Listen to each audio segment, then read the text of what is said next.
तृणमूल सरकार का हिंदी प्रेम कहीं दिखावा तो नहीं। नमस्कार, मैं हूं मालविका और आप देख रहे हैं। उत्तर बंगाल विश्वविद्यालय का दुर्भाग्य उसका पीछा नहीं छोड़ रहा है। सीबीआई के छापे के बाद एक पर एक घटी कई घटनाओं ने विश्वविद्यालय की छवि को धूमिल कर दिया है। ओम प्रकाश मिश्रा उपकुलपति के कार्यभार से मुक्त हो चुके हैं। इस समय उत्तर बंगाल विश्वविद्यालय प्रशासन बिना नाथ का रह गया है। ऐसे में विश्वविद्यालय के सहायक कंट्रोलर मनमाना फैसला कर रहे हैं, जिसकी सभी तबकों में घोर आलोचना और निंदा की जा रही है।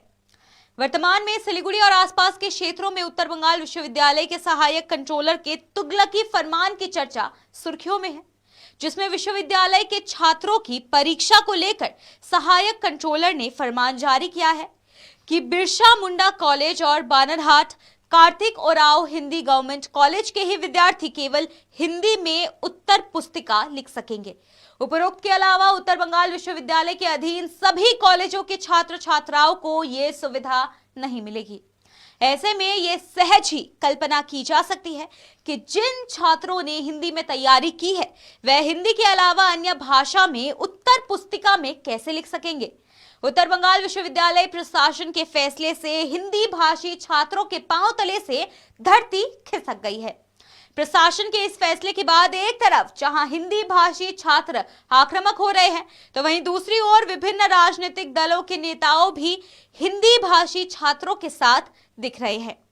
हिंदी भाषी छात्रों का कहना है कि आखिर उत्तर बंगाल विश्वविद्यालय प्रशासन के अधिकारी उनके साथ कठोर मजाक कैसे कर सकते हैं, क्योंकि 2015 से ही उत्तर बंगाल विश्वविद्यालय में प्रश्न पत्र हिंदी में, अंग्रेजी में, बांग्ला में और नेपाली भाषा में तैयार होता रहा है।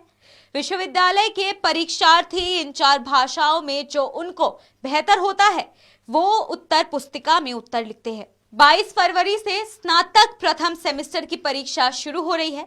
ऐसे में इतने कम समय में हिंदी भाषी छात्र अन्य भाषाओं में परीक्षा की तैयारी कैसे कर सकते हैं? ये सवाल छात्र छात्राओं के अलावा तृणमूल सरकार और मुख्यमंत्री ममता बनर्जी के हिंदी प्रेम पर भी सवालिया निशान खड़ा कर रहा है। सिलीगुड़ी के हिंदी भाषी छात्र छात्राओं के परीक्षा में वाम मोर्चा नेता अशोक भट्टाचार्य भी उतर खड़े हुए हैं। उन्होंने स्पष्ट कर दिया है कि उत्तर बंग विश्वविद्यालय का फैसला गलत है। साथ ही उन्होंने ममता सरकार पर भी निशाना साधा है कि तृणमूल सरकार चुनाव से पहले कुछ और करती है और चुनाव के बाद कुछ और कहती है। उन्होंने स्पष्ट कह दिया है कि उत्तर बंग विश्वविद्यालय का फैसला गलत है। साथ ही उन्होंने ममता बनर्जी की सरकार पर निशाना साधा है कि तृणमूल सरकार चुनाव से पहले कुछ कहती है और चुनाव के बाद कुछ और ही करती है। न केवल अशोक भट्टाचार्य ही बल्कि कांग्रेस नेता शंकर मालाकार, भाजपा नेता शंकर घोष, उत्तर बंगाल हिंदी अकादमी के सदस्य संजय शर्मा, नक्सलबाड़ी के भाजपा विधायक समेत स्थानीय विभिन्न दलों के नेताओं ने उत्तर बंग विश्वविद्यालय प्रशासन के फैसले को गलत मानते हुए इसे तुगलकी फरमान बताया है और हिंदी भाषी छात्रों के भविष्य के साथ खिलवाड़ बताया है।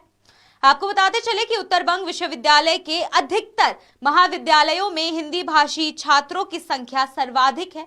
शंकर मालाकार ने कहा है कि ऐसे फैसले से छात्रों की परीक्षा पर बुरा असर पड़ सकता है। सिलीगुड़ी के भाजपा विधायक शंकर घोष ने एनबीयू के इस फैसले को बदलने की मांग की है।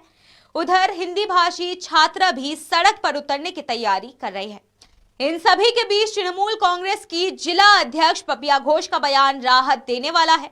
पपिया घोष ने कहा है कि इस संबंध में उत्तर बंगाल विश्वविद्यालय प्रशासन से बात की जाएगी और हिंदी भाषी छात्रों के हित में जो भी सही कदम होगा वो उठाया जाएगा।